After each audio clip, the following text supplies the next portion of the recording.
Hello and welcome to, I think this is episode 11. I should have It checked is before I episode started 11. clicking the Yeah. record. Thank you, Gemma. Saying episode 11 of the Like, Click, Share podcast. I'm Darren Winter and this is Gemma Walton. Hi, Gemma.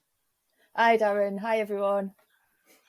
And Emma is still on sabbatical at the moment because I think she's, it's coming to a busy period now, isn't it? Because she creates all these amazing neon lights and stuff, and obviously we come into sort of darker nights and stuff now. So I think she's just ultra busy. So we might see her. We might get a treat and see her before Christmas. But if you're listening, Emma, we miss you. It's very, very sad state of affairs, isn't it? It is.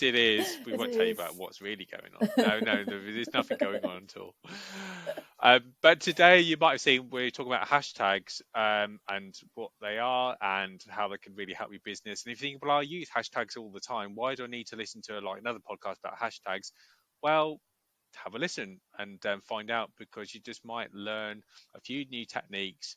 And it might just be time to refresh hashtags. When was the last time you looked at your hashtag strategy? And I'm asking myself that question because I said this to Gemma last week. It's like, I haven't looked at our hashtags for a really long time. And sometimes when you run your business, that hashtags are it's really bottom of the list. But in terms of then, if you're trying to generate sales and interest for your business, if you're doing lots of online activity, hashtags are really important. They are kind of a way to get found on Instagram and a little bit with Facebook, but definitely with LinkedIn and Twitter as well. So we're going to talk about that. But before then, we can talk about some news, because there's lots going on at the moment with social media. In fact, for a lot of people working in digital marketing, I think they're getting a bit tired of all the updates and that with social media, because it's so difficult to keep up with. Last year, the year before, I think we'd be saying, wow, it's always difficult to keep up. This year, it really is difficult to keep up, because then some of these changes aren't just like small changes, they're like huge changes. So for instance, Instagram now have kind of quietly got rid of IGTV. Not that it was a massive success, I don't think, anyway. And now they've put their reels all into one videos tab, which I guess that's because of TikTok, isn't it? It just makes it much easier, and it kind of makes sense. Why wouldn't you do this? Have a videos tab and just put all your videos in there. But Gemma, you've got some news, haven't you? You've seen some stuff in the media lately. Yeah, I think the other thing for Instagram was being able to upload stuff direct from the desktop, which obviously you can do if you're using one of the scheduling platforms like later. But obviously, I think it starts tomorrow. I think it's the Thursday the 21st. I think it's like a global rollout that they're going to start allowing you to upload photos and videos direct from the desktop. I saw that. The other thing that I saw late last night was about Facebook going to be changing its name, I think. And I think it's to do with I think it's Facebook glasses and other bits and pieces with WhatsApp and everything, something to do with the metaverse, which I don't know if you know much about that, Darren, because I have to be honest, I don't. So yeah, the metaverse. Oh, we'll come to that in a second. So yeah, I did see that story actually, just maybe about an hour or so ago.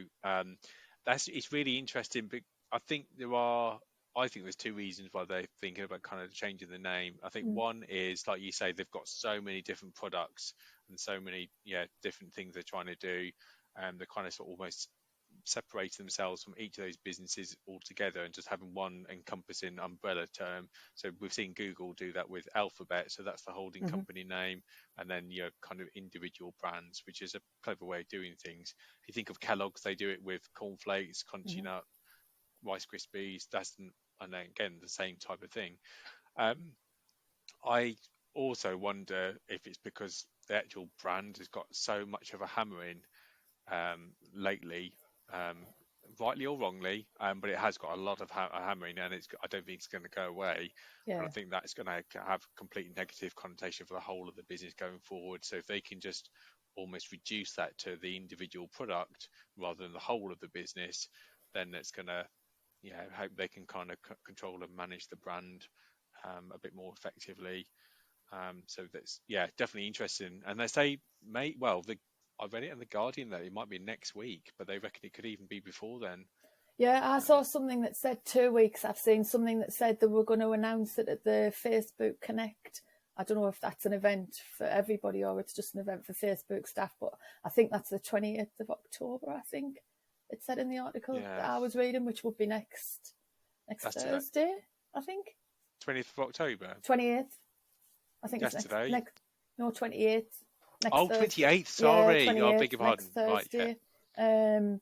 So I think it'll be interesting. But I think if you look back at why they called it Facebook and stuff, because was it originally called Notebook? Did I read that somewhere? Ooh, there's some trivia. I don't know actually, but yeah, I think I do remember that it was never really called Facebook originally. It was called something else, but the that's reason for it being called what it was called was so you could connect with people, couldn't you, with like little short notes and keep in contact with them. And now if you look at everything that you can do and everything that they're trying to do, and with WhatsApp and Instagram and everything else, and the ads, your Facebook page, your stuff for business, you know, it's not really a name that's relevant. And I do think you're right about I've had some quite bad press recently, haven't they, with data and allowing certain things to be published on the platform and stuff, and not stopping certain things being published. So I think it'd be interesting. I'm curious to see what the name is going to be, and if it's going to be so different to what it is now. And I'm assuming the branding and everything's going to change. So it'd be interesting to see how it all comes together. So hopefully it'll be soon. Yeah, well, Watch so this by the time, space. watch this space. By the time it comes out, we'll probably move on to the next episode. But I think we'll just definitely reflect on it. Probably look at the colours and the logo, and it's amazing that I think because that type of it's obviously a big piece of work that I imagine a lot of people have been involved in, but it's been kept under wraps until now, which is, that's a big thing to happen, and it's not really leaked into the press until just a few days before the launch. So that's pretty good going. But if you look at things like, I don't know, the rumours that come and circulate around Apple products, they tend to get about 6 months out in advance. It's like blimey. And that's the other thing this week. I don't know if you've seen it, Gemma, was the Apple conference, or it wasn't even a conference, was it? It was kind of like a more showcase, I think, event. Yes. On Monday. I thought that was the worst presentation they ever have done. I think from kind of modern day times, kind of certainly from Steve Jobs. I think the biggest thing that kind of hit me about that presentation is that it was really the energy, drum and bass, kind of that intro was kind of like quite heavy but interesting, and then you kind of like focus on like the the chief exec standing there in a field. I didn't think it all didn't join together. Yeah, it didn't make sense, did it? It was just a bit like all over the place. It was, and it's like the lead offer that they kind of the lead all those amazing things they've got to turn and say, and then the lead thing was talking about Apple Music, but they sort of almost hyped it up to be something else, and then when it was talking about Apple Music just being like a $5 or £5 plan, but which is just for Siri only, it's like, well, hang on, you're really, this audience you're talking to is all kind of either Apple people who already got Apple products, so probably likely got Apple Music anyway. Yeah. So, well, why do you need to be selling that to us? It's like I don't understand. And now almost you're cannibalizing your audience because we've all got Apple Music anyway. So is this an opportunity for us to save like £10 a month? Yeah. And just reduce that didn't kind of like. And then what was the next big reveal was HomePod Mini, but in like 8 different colors. It's like, I've just like at that point, it's like this is almost like one of these parody videos. It's like you're going to come on next and say it's going to be toilet rolls. You're going to be like selling next. It's like Apple, and it's like what? I don't understand. It's like you come out with all the big stuff, all the big tech. Then when they did get to the big reveal stuff, it was just way off the chart in terms of like, all this techno babble speak. And I just, and I follow a lot that I understand generally a lot of what these things mean, but because I was so prepared for it, it just went over my head. So it was like there was a disconnect from what I was expecting at the front to what was in the main thing. But then we did finally get to the end reveal of the products and stuff. They were good products, but it's like, wow, I don't know. I think they're just stretching. Where they used to have like one event a year, then it went to 2 events a year, and now we're going to 3, 4, 5 events a year. It's too much. I think it's kind of, and also I think the format is getting a bit tired. Interestingly, my partner was looking at the Google launch yesterday, I think, of their Pixel phone. I'm not really kind of like a phone tech person, but it was just trying to. I had a quick look for about like maybe a couple of minutes, see what they're doing, and the language was very much the same. The layout, the videos were the same. The calls to actions were very same. It's a little bit more kind of like understandable than what the Apple was on Monday. But interestingly, some of the presenters look like Apple people. It was just Right. really odd to see two Right. different companies, but Yeah. like almost look exactly the same. So it's like I don't know. I think there still should be differentiation. So people can understand what they kind of choose. Otherwise, it's really difficult if you're going to go out and buy a phone nowadays. I don't know. It's like unless you know the operating system that you want, they all do the same types of things. It's like there used to be big differences, but I don't think there are anymore. I don't know. I might be missing something here, but I do feel like there's interesting. There's loads of choice, but there Yeah. isn't a lot of choice. It is all based on operating system, which has always been. Um, but I guess it's what you want to do with it. In terms of like, if you want to be creative, if you want to listen, and just what each one your friends are on. What do you reckon? Are you bothered by smartphones and technology generally? Yes, but I think for me, I've had like an iPhone now since I think was it 3, the third one, and I wouldn't move away from it. Yeah. I did buy like an Android, like a Samsung tablet, to try because I thought, oh, I don't want to buy an iPad. I want to make sure I've got both and try both. But I might have used it for a few weeks and it's been in the box for a good few years now. I couldn't get away with it. So I bought the iPad. I know people who've moved away from iPhones to the Google Pixel and gone back really quickly. Right. I don't know. I guess it's personal preference. I know people who won't move away from like an Android platform because that's what they like. Yeah.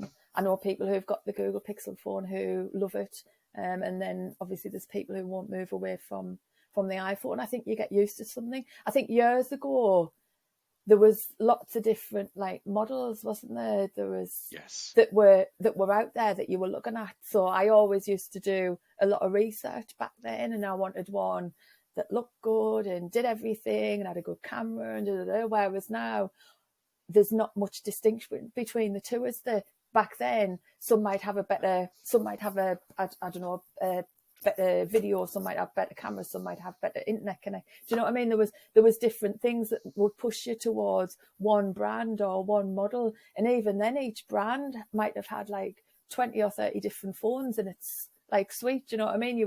When you were looking online, you were scrolling and scrolling and scrolling to see which one you wanted, whereas now they tend to do very, very similar things. I think I saw an advert the other day where there was a difference in I think the zoom between whatever phone this was and the new iPhone 13. This other one, it zoomed in much, much closer, but not to the point where I think I would be bothered by it. I think it would be if you used your phone for recording a lot of videos or photos, and it was almost like your main piece of equipment. Whereas for me, that wouldn't be something that would matter. But I think it would have to be something really, really well like marketed with like great videos and how it was different for us to even want to consider like looking at something or trying something out that wasn't an iPhone. I think it kind of because you said about the metaverse with Facebook, and I didn't go back to that actually. So this kind of ties in nicely, and I think this is a bit of a guess, but I think probably the next bit of an upgrade we might kind of see in terms of the software technologies or the capabilities is going to be in AR and VR. Yeah. How that's going to look, I don't know. Well, we do know that Apple kind of look at these kind of spectacles and glasses again. Well, I say again, as it was Google brought them out first time. Apple haven't done it yet, but they're looking at those. Excuse the pun. But they're hopefully going to be looking at those and then bringing those out. I think maybe even next year, or it might step into the year after. It's gone a little bit quiet actually, so we might see kind of a tie up there with like technology in terms between what the phone does and what the glasses can do. And the metaverse, as I understand it, this isn't a kind of scientific definition, but it's just kind of the blend of the augmented reality, virtual reality, and humans all interacting I within know, kind of right. this one space. So it's almost bringing the internet alive, as I suppose as characters is not probably a good thing, but kind of some things that we can almost interact with in this other different world. 10,000 jobs that was announced this week about Mm-hmm. metaverse coming to Europe. And apparently Spain is one of the countries which is actually really heavily investing in technology. Right. So it's really, really interesting. So I think on the Duco website, on our ducodigital.com website, I should say, I know what Duco is, but ducodigital.com, we're going to write a blog, or I'm going to write a blog about metaverse actually, so people can kind of like understand it. Mm-hmm. I think we'll mention it in a future like podcast, and that once we do a little bit of research and get to grips with it ourselves. But it is really it's an interesting concept, and I've not seen anybody else talk about it. It's only Facebook. I could be wrong, but I've not seen anybody else talk about it. AI, machine learning, that's kind of like everywhere. AR and VR have been for quite some years. Mm-hmm. But Facebook are really kind of, this is their area, like you were saying, their individual products. They've been really sort of championing with AR and VR for a while. So the metaverse kind of, I suppose, kind of like makes sense. Quite when we'd get to experience this, I'm not sure actually, but I imagine it probably maybe sort of 2030.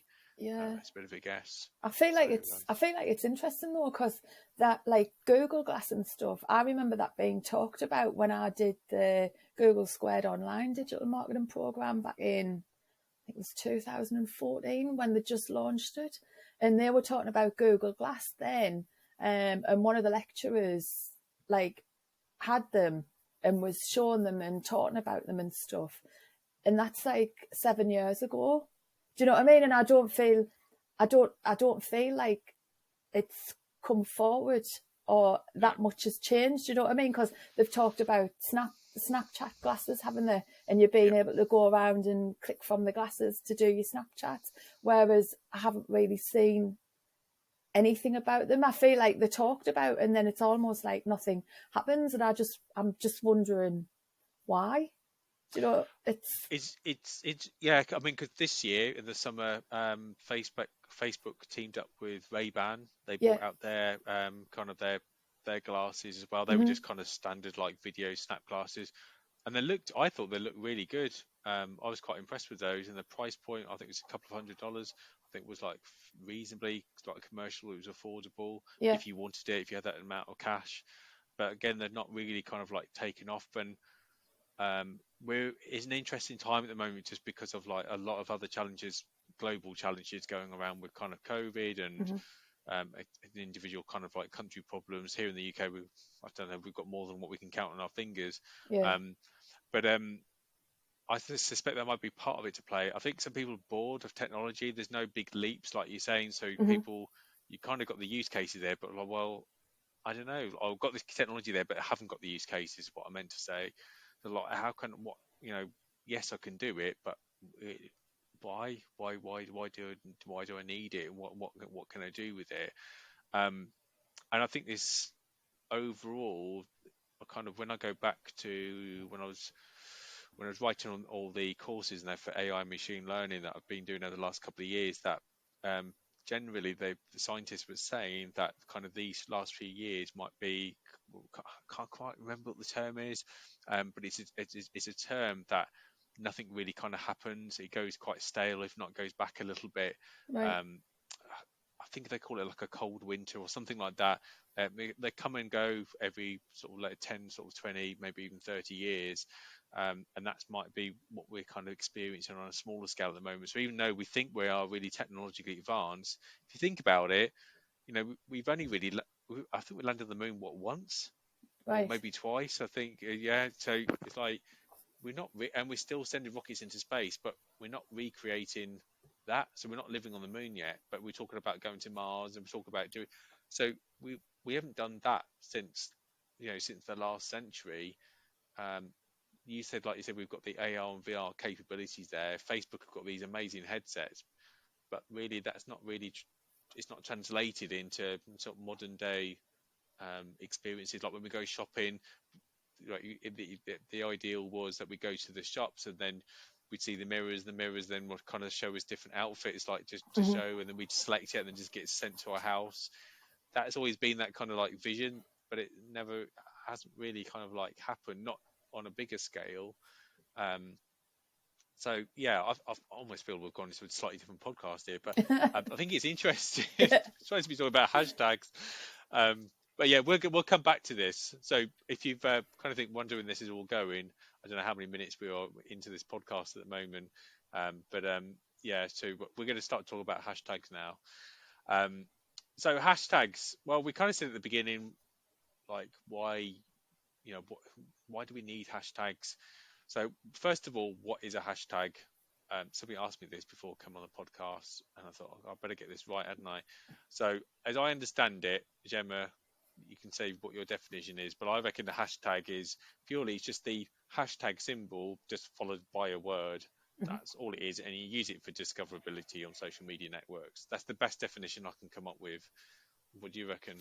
Yeah, I think you use it to help be found. You can use it when you click on it to see who else is talking about it. If you wanted to do some social listening, use it to increase engagement. You can use it to track campaigns that you're doing, or again, social listening to see who's talking about you. Yeah, I think that's. Somebody asked me once, where do I buy them?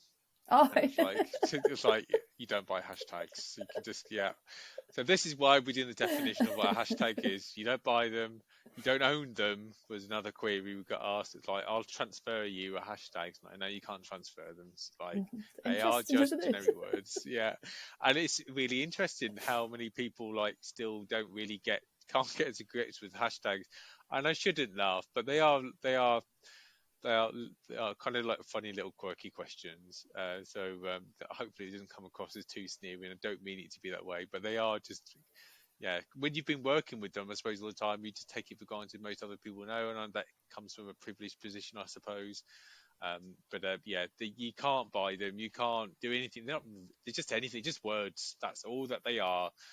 And literally, you can make them up. You can put your own brand on them. You can call them whatever you want, and you just put them after your posts on social media, and people click on those posts or they type those words into the social media network to find posts relating to those words. So, for instance, if you are promoting a podcast, so like if I would promote this podcast, then probably the obvious one would be hashtag podcast because it's a podcast. But it could be the topics that we talk about after, during it. So it could be hashtag metaverse, hashtag Facebook, hashtag AI, any of the kind of key topics that we're talking about. Those would be obvious terms that we type in, and people then will click on either that hashtag in that post to find more posts about AI or podcasts or metaverse, or they might then just type the word in, and hopefully the idea is that your posts will come further up the ranking to be found, and then people, if you're talking about interesting stuff and creating really good content, then they'll end up following you and then kind of engaging with the platform. That's really what social media is kind of like all about, is about providing content, entertaining people and trying to engage with the audience, and then maybe trying to get them to do things, so to maybe click on your website or go and buy something or listen to something or download something as well. So that's kind of the point of all of that. That sounds a big explanation for what hashtags are, but if you listen to it, think, well, I know all of that. That sounds ridiculous. Why do you even explain it? You'll be surprised how many people really don't know and don't understand. So we're not going to do a 101 on hashtags here, but I think it's good just to kind of get to basics, kind of what they are. But like I said at the beginning, this is actually the reason we're talking about it is that because I used to have a clear hashtag strategy when I set my business up. When all I did was social media, I didn't do anything else. I just did social media. So I had hashtag strategies for clients and also like for myself set up. But as time goes on, you add in more services, you get kind of your time goes down, and really hashtag strategies aren't as important as maybe marketing strategies or trying to identify new products and services, do more market research and going out and doing business networking, all that type of stuff. So then you just don't get as much time So I thought, do you know what? Hashtags is a really good thing to look at.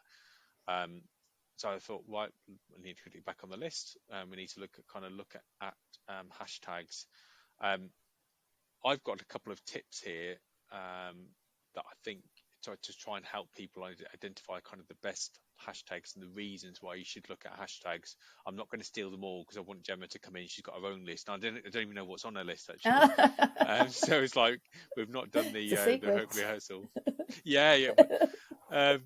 So the first one I've got is it's a kind of like, this is all about discoverability to help your channels get noticed on social media. That's the reason that we're doing this.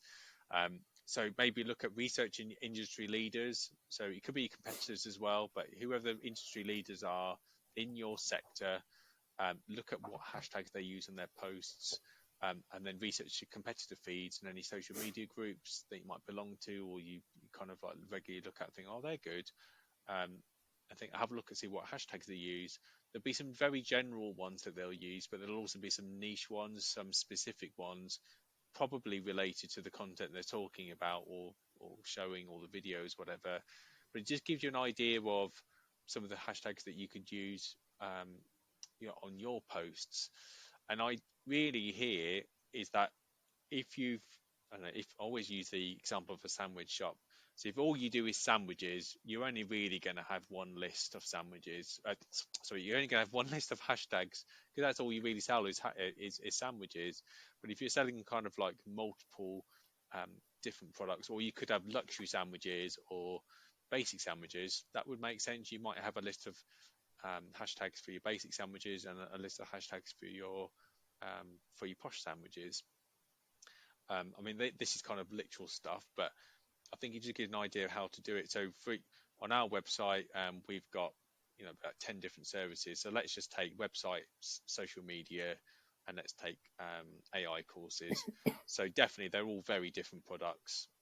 So there might be some interchangeable hashtags, like digital marketing would kind of apply to websites and social media, but it wouldn't really fit in with AI courses at all. So AI courses would be hashtag training, hashtag courses, hashtag education, hashtag upskill, career, all those types of words. And those are all single words. So you could be looking to, learn to upskill. There could be campaign hashtags. There could be branded hashtags. So there's no limit here. And the idea is you're supposed to kind of experiment with them to find out which ones help elevate your posts further up social media. So it's not just a case of throwing them out and then, 3 people clicked on it, I was expected 5 or 6, so I won't use them again. It's like, no, you need to experiment with them over a longer time, use those posts over different time periods, different days, find out what from your audience, what content that they like. And you can do a lot of this in what we use Later. So Later is a fantastic platform. You can see loads of fantastic results in terms of graphs and bar charts. There's a hashtag strategy planner in there as well. You can use to get ideas.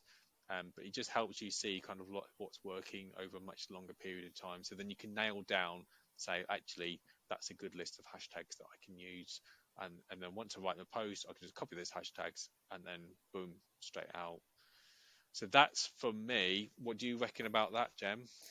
I've got a couple of tools that people can try. So I use I use it for Instagram, but I believe that it will generate hashtags for Twitter, TikTok, all the channels. I think it's called Best Hashtags. So it's www.best-hashtags.com.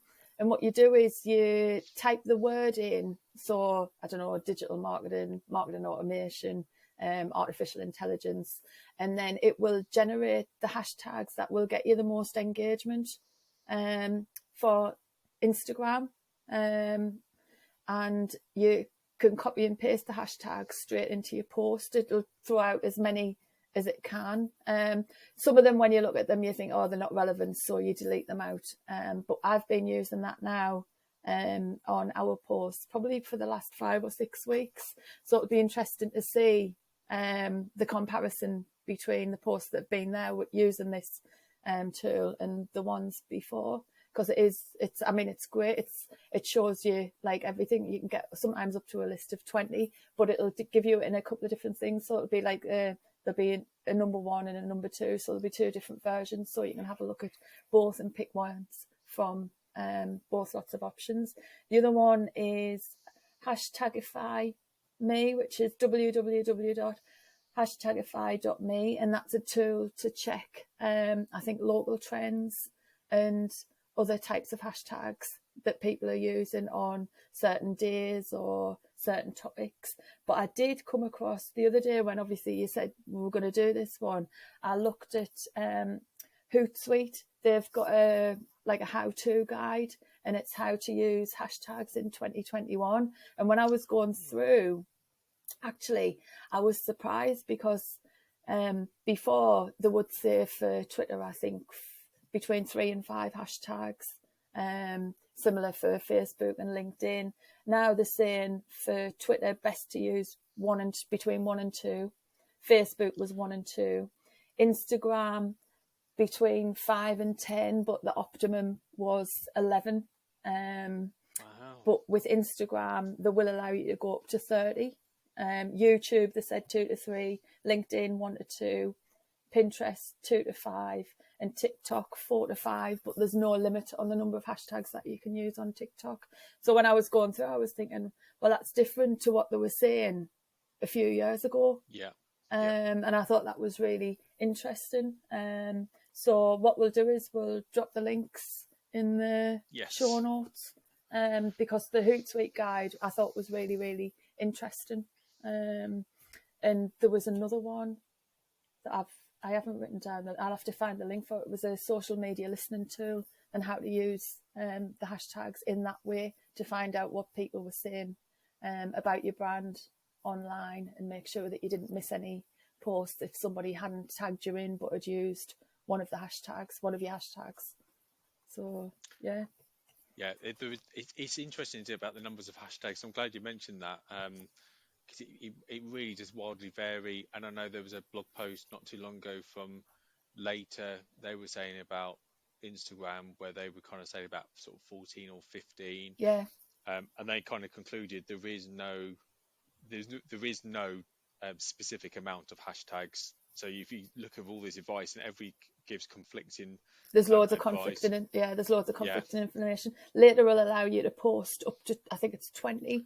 They max out at 20. But I think if you're on Instagram itself, you can do 30. But there is lots of conflicting information out there.